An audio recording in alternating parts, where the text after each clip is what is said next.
It's a calm winter's morning in the mountains, and today, like every other day, the sun starts its long climb toward the towering peaks of the mighty Rockies.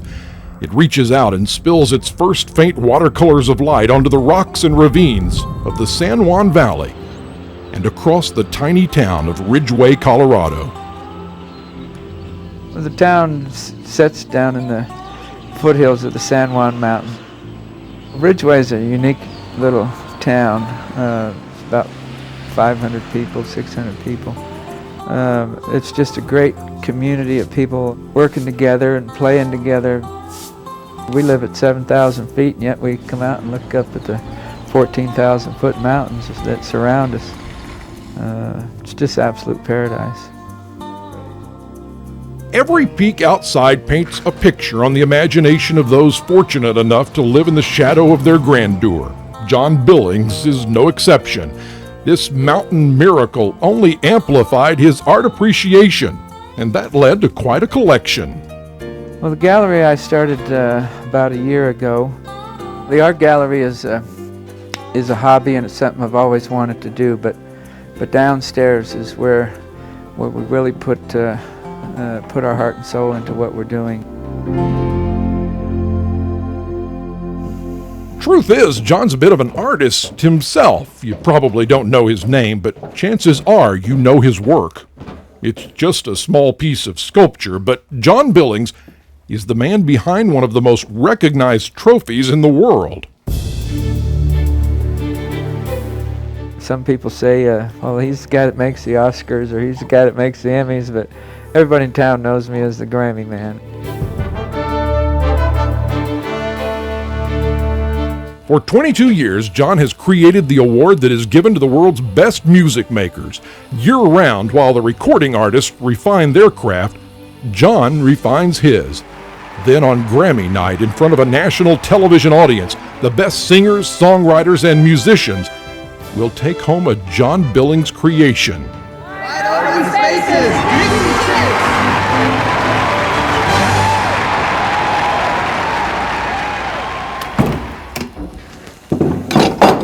Spend a day with him and you will learn more than you ever dreamed about casting hot metal.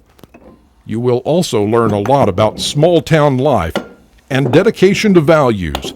You'll hear about the way things used to be and how they still are in these parts. And you'll learn about one other thing: apprenticeship, and the story of the boy student who grew up watching the teacher and whose talent was molded by a master. As a child, I grew up 2 doors down from the man that made the Grammys. Bob Graves was a second father to me. I always looked up to him as a kid. The Grammys were first started in 1958, and he made the original molds for those, and he produced the Grammys, made them every year. I began 22 years ago as his apprentice, and so it's been a long tradition.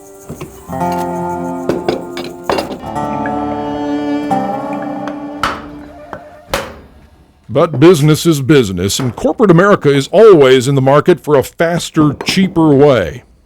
Tradition doesn't matter much to the bottom line bean counters, but to John, this endeavor isn't about dollars.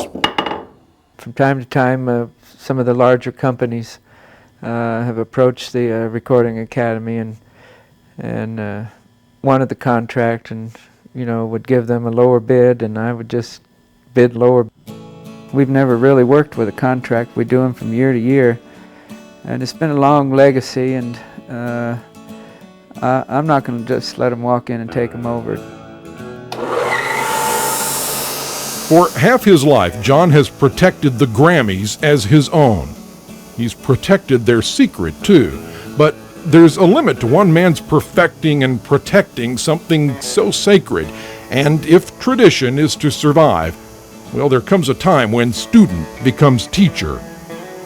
There's just been the two of us, and this will be the 41st year of the Grammy Awards, and just the two of us have made those. I'm passing those on to my son Richard, and we're going to carry on that legacy and sort of keep them in the family. There's nowhere in the world you can go to learn that stuff other than apprenticing to a master. There's no books on it. There's no schools that teach it. So it's sort of a responsibility, and why keep it to yourself? Why not share it with someone? And that responsibility was mine and given to me to pass that knowledge and craft on to someone else. It is the fulfillment of a dream that began 30 years ago when a young boy looked into a vat of molten zinc and saw his future. Today, that future still burns bright, fueled by hard work, dedication, and the fires of the past. We work long into the night. We work 6-7 months on these things, and it's not very glamorous. We're standing in those buffing wheels and screaming machines for hours, and getting burnt by the hot metal, and yet when it's all done and we stand back and we look at them, I mean, it almost brings you to tears when you see them all. They're all done. If I wasn't doing these, I'd feel real empty. It is part of my life, and I just can't imagine my life without being the Grammy man.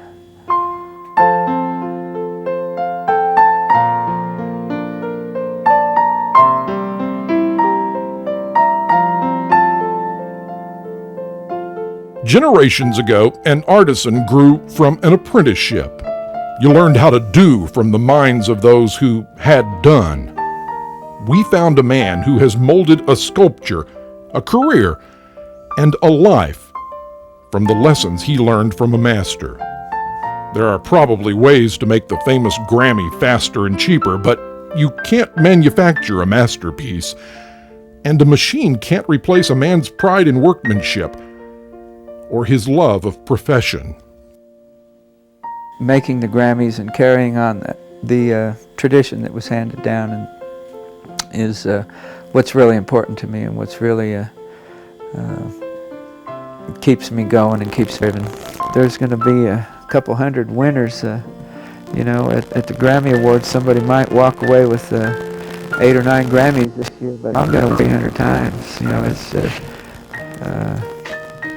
You just can't buy that kind of pride.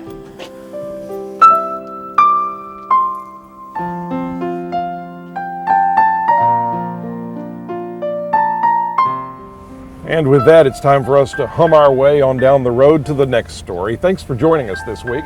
I'm Bob Phillips. This is Texas Country. We'll see you next time.